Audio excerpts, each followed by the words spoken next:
Sharma ji payment मेरे पास ही है। ये लो अपने पैसे और आज से मेरे पापा यहाँ पे काम नहीं करेंगे।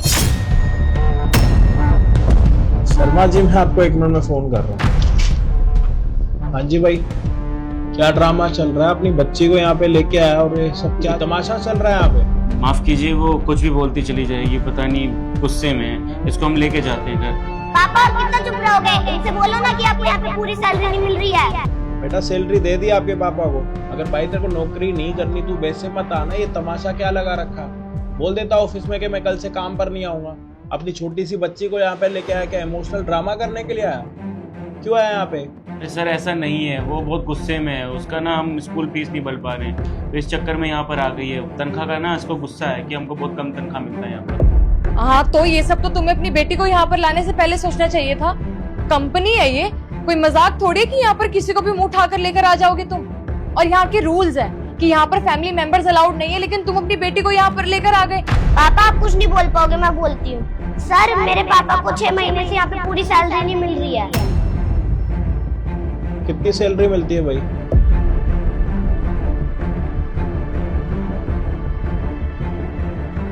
उधर क्या देख रहा है? बता कितनी सैलरी है तेरी?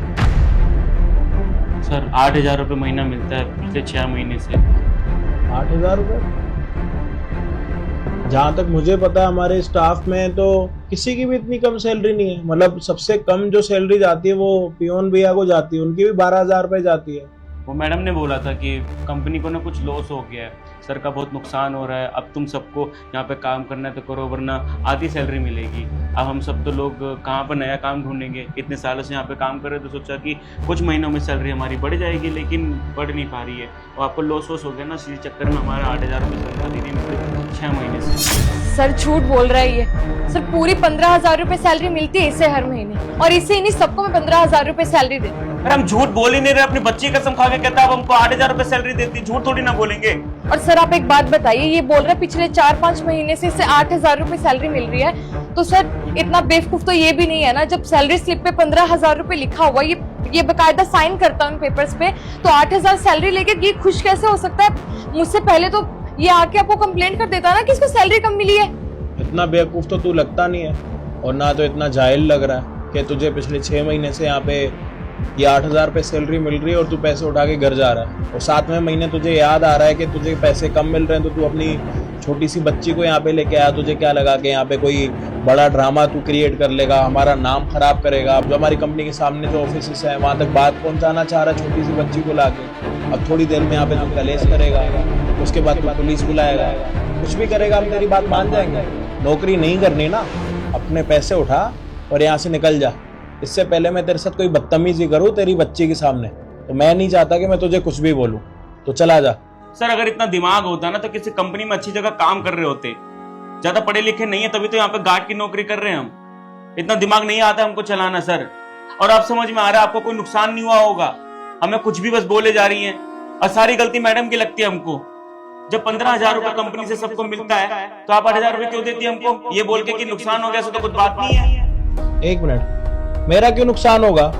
क्या बकवास कर रहा है? कितनी सैलरी है इसकी भाई? सर 15,000। एक काम करो, इसमें से एक फाइल होगी जो सैलरी स्लिप वाली होती है, वो निकालना। जी सर।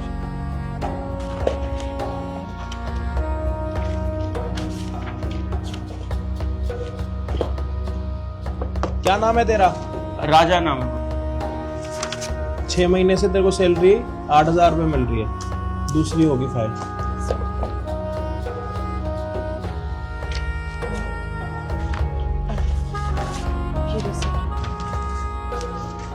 क्या नाम बताया था अपना? राजा नाम है। इधर आ भाई। यहाँ पे साइन किसने करी है? हमारा है। साइन तूने करी है। यहाँ पे अमाउंट देखो क्या दिख रहा है? राम 15,000 रुपये पैसे ले रहा है, तेरा नाम लिखा हुआ है, साइन तू कर रहा है, उसके बाद कह रहा है कि मुझे नहीं पता। आप इस पे साइन करवाती थी हमसे? सर माँ कसम खा के कहता है मेरे को नहीं पता था कि ये सैलरी का वो जो सीट है, अटेंडेंस सीट बोल के हमसे साइन करवाती थी, और हमसे भी सारे गार्डों से यही करवाती है। बोलती है कि अपना अटेंडेंस का वो दो। अब पिछले 6 महीने में हमारे सामने तो कभी आता नहीं था, अंगूठा लगा के हम आ जाते थे। हम भी सोचे कि अचानक अटेंडेंस का सीट कहां से आ गया। अब समझ में आ रहा है कि यहाँ पर साइन करके आपको कुछ और कहानी दिखा रही है। सर इसे साइन करने का पता, लेकिन इसको 15,000 और 8,000 की रकम में फर्क नहीं पता। सर झूठ बोल रहा है ये। मुझे बहुत अच्छे से पता है कि ये सैलरी ना खा जाता होगा और घर जाके बताता होगा कि इसकी सैलरी 8,000 रुपए है। इसकी बेटी को लगा कि पापा की सैलरी बहुत कम है और यहाँ पे आके पैसे गिरा दिए। आपने देखा नहीं जब इसकी बेटी यहाँ पे आके कंप्लेंट कर रही थी कैसे चुप करवा रहा था। ये डर गया होगा ना कि सच्चाई बाहर आ जाएगी। पूछिए ना सर इससे, झूठा ये है, मैं नहीं। शर्म नहीं आती है कंपनी के मैनेजर के ऊपर झूठे एलिगेशन लगाते हुए। सर मुझे तो अब समझ में आ रहा है कि इसने मुझे क्यों बोला कि इसका बैंक अकाउंट काम नहीं कर रहा। सर ये ना मुझसे कैश में सैलरी लेता है और मुझे अब समझ में आ रहा है कि कैश में सैलरी क्यों लेता है ये, ताकि बाद में मेरे ऊपर झूठा इल्जाम लगा सके। बड़ा ही दिमाग है इसके अंदर, कहता है कि मुझे कुछ समझ नहीं है। ना झूठ बोल रही हैं आप। 3-3 शाखा में अकाउंट है हमारा, अलग अलग बैंकों के अंदर। हमने बोला था हमारा बैंक अकाउंट है, आप बोल रही नहीं कैश मिलता है। और सर हम झूठ नहीं बोल रहे, कसम खा के बोलते हैं आपको। नीचे भानु भैया रहते हैं ना 1 नंबर गेट पर, आप उनको कॉल करके पूछ लीजिए कि उनको कितना सैलरी मिलता है। अकेले हम नहीं है, वो भी बताएंगे कि उनको 8,000 रुपए मिलता है। हमारे साथ मिला उनको सामने से। अगर तेरी बात गलत निकली तो तेरा क्या हाल होगा तुझे भी नहीं पता लगे।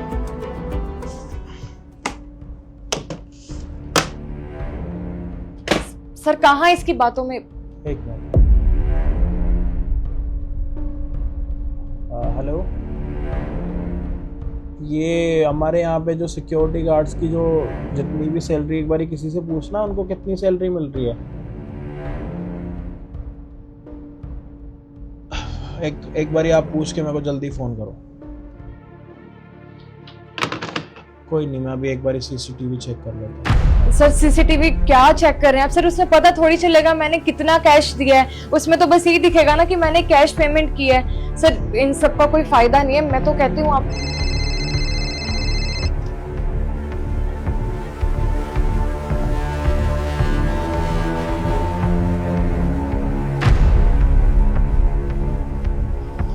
अच्छा, उसको भी 8,000 रुपये मिल रहे हैं। चलो ठीक है, एक बारी ना जब वो शाम को घर जा रहे होंगे ना उनको मेरे पास भी भेज देना। मैं क्या ड्रामा चल रहा है, मतलब ये झूठ बोल रहा है समझ आ रहा है, दूसरा सिक्योरिटी गार्ड भी झूठ बोल रहा है वो भी समझ आ रहा है। शाम को सारे सिक्योरिटी गार्ड आने वाले हैं यहाँ पे, सबकी सैलरी का तुम 8,000 रुपये दे रही हो ऐसे साइन करवा के उनसे। मतलब किसी की मजबूरी का फायदा उठा रही हो वो तो समझ आ रहा है, लेकिन इतना फायदा उठा रही हो यार तुम। मतलब मेहनत वो कर रहे हैं, धूप में वो खड़े हैं, कौन आ रहा है कौन जा रहा है सारी चीजों की डिटेल वो रख रहे हैं, और तुम क्या कर रही हो उनकी सैलरी देने से पहले एक फॉर्म पर साइन करवा रही हो। ये प्रिंट पहले कर रही हो बाद में इस पे, मतलब पहले कुछ लिखा हुआ होता है साइन करने से पहले या फिर क्या होता है? नहीं सर ऐसे ही होता है, ये सेम लिखा रहता है ऐसा। वो अटेंडेंस का बोल के साइन करवाती थी। अपने मुंह से कुछ बोलोगी या फिर पुलिस बुलाऊं मैं यहाँ पे? सर आई एम सॉरी, मैंने जानबूझ के हमारे कंपनी के 3-4 गार्ड की सैलरी आधी दी है उन्हें। सर वो एक्चुअली 5 महीने पहले मेरी एनिवर्सरी थी और अपने पति के साथ मैं बाहर गई थी ट्रिप के लिए। वहाँ जाने के लिए मैंने एक बैंक से लोन लिया था और सोचा था कि जब वापस आऊँगी तो अपनी सैलरी में से थोड़े थोड़े पैसे देकर वो लोन चुका दूँगी। मैं जब वहाँ से आई तो सर मैंने शॉपिंग बहुत ज़्यादा कर ली थी, तो यहाँ आकर इम्पोर्ट ड्यूटी तो लगनी थी, उसका टैक्स इतना ज़्यादा था कि मेरे सारे पैसे उसी में लग गए। फिर मैंने सोचा कि मैं दूसरे बैंक से जाके लोन ले लूँ, लेकिन सर उन्होंने मना कर दिया कि लोन और नहीं मिल सकता। सर मेरे पास कोई रास्ता नहीं था तो मजबूरन मुझे इन गार्ड्स की सैलरी में से कुछ पैसे काटने पड़े। 6 महीने से ही हुआ है सर, ये उससे पहले मैंने कभी ऐसा नहीं किया। और जैसे मेरा लोन क्लियर हो जाता मैं इनके पैसे भी वापस कर देती, अपने पास नहीं रखती सर। अच्छा तो फिर एक काम करते हैं, अपने पति को भी बुला लो यहाँ पे। मैं तो कह रहा हूँ पूरे परिवार को बुला लो, उनसे मैं पहले एक बारी बात करूंगा कि किसको क्या क्या प्रॉब्लम है। अगर किसी को डायबिटीज़ है उसका भी मैं पूरा इलाज करवा दूंगा, किसी का बर्थडे आने वाला है तो उसका भी सेलिब्रेशन मैं देख लूँगा। अगर तुम्हारे फैमिली मेम्बर में से किसी को मूवी भी देखने के लिए जाना है ना तो एक काम करूंगा, मैं मूवी भी दिखा के आऊँगा उनको। ये सारे काम छोड़ देता हूँ, मैं पहले तुम्हारी फैमिली की ना केयर करनी स्टार्ट कर देता हूँ कि उनको किस किस चीज़ों की ज़रूरत है, कब उनको क्या चाहिए। मतलब एनिवर्सरी तुम मना रही हो, सारी चीज़ें तुम कर रही हो, मतलब फॉरेन की ट्रिप्स तुम मारो और यहाँ पे जितना भी बजट है तुम मेरी कंपनी से निकाल। तुमने क्या बोला था कि सर मैं 15-20 दिन के लिए जाऊंगी तो प्लीज आप हो सके तो सैलरी मेरी मत काटना है कुछ भी। तो मैंने तुम्हें बोला कि कोई बात नहीं, तुम इतने टाइम से यहाँ पे काम कर रही हो, मैंने तुम्हारा 1 रुपया भी नहीं काटा। और उसके पीछे तुम क्या कर रही हो, मतलब इन सिक्योरिटी गार्ड्स की तुम सैलरी काट रही हो। मतलब उनकी 15,000 रुपये कुल सैलरी है नहीं। तुम्हें पता है आज के टाइम में घर चलाना कितना मुश्किल है। वो आज मजबूर होके परेशान होके अपनी छोटी सी बच्ची को यहाँ पे लेके आया। तुम यहाँ पर आए हो, तुम्हारी बच्ची ने बोला ऑफिस चलने के लिए। सर हमारी बच्ची बहुत समझदार है, पढ़ाई लिखाई में भी तेज है। जब उसको पता चला कि इसके पापा को सिर्फ 8,000 रुपये तनख्वाह मिलती है ना, तो बहुत घबरा गई, क्योंकि इसका ट्यूशन का फीस नहीं भर पाते, स्कूल का फीस नहीं भर पाते थे हम, बहुत दिनों से उधारी चल रहा था। इसी वजह से आज गुस्से से यहाँ पर आई और इसका शुक्रिया अदा करते हैं। अगर ये आवाज नहीं उठाती ना तो हम तो गुमराह में रहते, हमको कुछ पता ही नहीं चलता। मतलब एक छोटी सी बच्ची को भी पता है कि जो पापा घर पर सैलरी ला रहे हैं ना उससे घर नहीं चल सकता, लेकिन तुम्हें नहीं पता कि घर पर वो 8,000 रुपये में कैसे गुजारा करेगा। दूसरे का एहसास नहीं, अपने जेब भरो, उसके बाद दुनिया वाले भाड़ में जा रहे हैं, तुम्हें कोई लेना देना नहीं। कोई बात नहीं, वो तुमने सुना होगा ना, सबका कोई ना कोई गुरु होता है। तुम अगर उनके ऊपर हो ना तो तुम्हारे ऊपर मैं भी हूँ। तुम्हारे आने वाली जो सैलरी है ना वो तुम मुझसे लेके दिखा देना, मैं तुम्हें मान जाऊंगा। उसके लिए तुम्हें चाहे जो मन में है तुम वो करो, जितने पापड़ तुम बेल सकते हो ना वो बेल देना। 1 रुपया भी लेके जाके दिखाना, मैं तुम्हें मान जाऊंगा। समझ आई? ये जो तुम इनसे साइन करवाती हो ना और फ्रॉड के नाम पर तुम इनको बाद में बोलती हो कि सैलरी तुम्हारी मिल चुकी है, और मैं तुमसे यहाँ पे खड़े पैर पूछ भी रहा हूँ कि मैगन की सैलरी का क्या हुआ, क्या बोल रही हो कि सर उनके बैंक अकाउंट में कुछ दिक्कत होगी। क्या नाम है तुम्हारा पूरा? महक राणा। मैं या तो तुम एक काम करो, 3 महीने हमारे पास फ्री फंड में काम करो, या तो ये नौकरी छोड़कर जाओ। क्या करना है तुम्हें?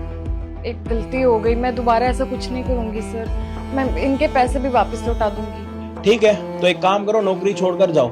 और तुम्हें लगता है कि तुम्हें कहीं पे नौकरी मिल सकती है दिल्ली और दिल्ली एनसीआर में, तो एक काम करना, हर कंपनी में जाके इंटरव्यू देके आ जाना। तुम्हें नौकरी पर कौन रख रहा? हमारे जितने भी ऑफिसेस है ना उन सबका एक ग्रुप बना हुआ है, और ग्रुप में ना मैंने तुम्हारी प्रोफाइल डाल दी, तो नौकरी तो तुम दूर दूर तक भूल जाओगे, तुम्हें नौकरी मिल भी सकती है। समझ आई? या तो 3 महीने काम करके इन सबके जितने तुमने पैसे खाए वो रिकवर कराओ, या तो घर पर बैठो। अब तुम्हारे पास 2 ऑप्शन है, क्या करना है? नहीं सर, मैं कर लूंगी 3 महीने काम। आप प्लीज नौकरी से मत निकालिए, बहुत प्रॉब्लम हो जाएगी मुझे। जाओ यहाँ से।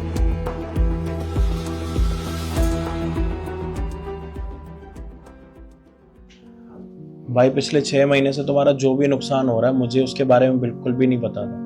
और बेटा आपके पापा का जो भी नुकसान हो रहा है ना, जो भी मुझे नहीं पता था, अगर मुझे पहले पता होता तो शायद आपको यहाँ पे आना भी नहीं पड़ता और आपकी स्कूल की फीस भी पूरी जाती। कौन से स्कूल में पढ़ती है? बीएम पब्लिक स्कूल में। बढ़िया। मैंने तो जहाँ तक सुना है कि वो प्राइवेट स्कूल तो है ही और साथ में उसकी एजुकेशन भी काफी अच्छी है। हाँ सर, बढ़िया है बिल्कुल। वहाँ पे पढ़ाई लिखाई थोड़ा महंगा है लेकिन बहुत अच्छा है, पढ़ाई में तेज है ना हमारी बच्ची। सही है। देखो तुम्हारी जो सैलरी मिली है ये तो तुम अपने पास रखो, और इस महीने की सैलरी में तुम्हें, और ये रहे तुम्हारे बाकी के 8,000 रुपये, और ये सब कुछ करके ना तुम्हारी सैलरी 15,000 रुपये हो गई। और आज के बाद जो तुम्हारा पिछले महीने का 5 महीने का नुकसान हुआ है वो भी अगले महीने के एंड में पूरा हो जाएगा, और आज के बाद तुम्हें पूरे 15,000 रुपये ही सैलरी मिलेगी, और एक्स्ट्रा काम करोगे तो उसके पैसे अलग से मिलेंगे। ठीक है? शुक्रिया बोलो सर को। Thank you sir. ठीक है भाई, आज के बाद कोई काम हो तो खुद अकेले आया करो, बच्चों को मत लाया।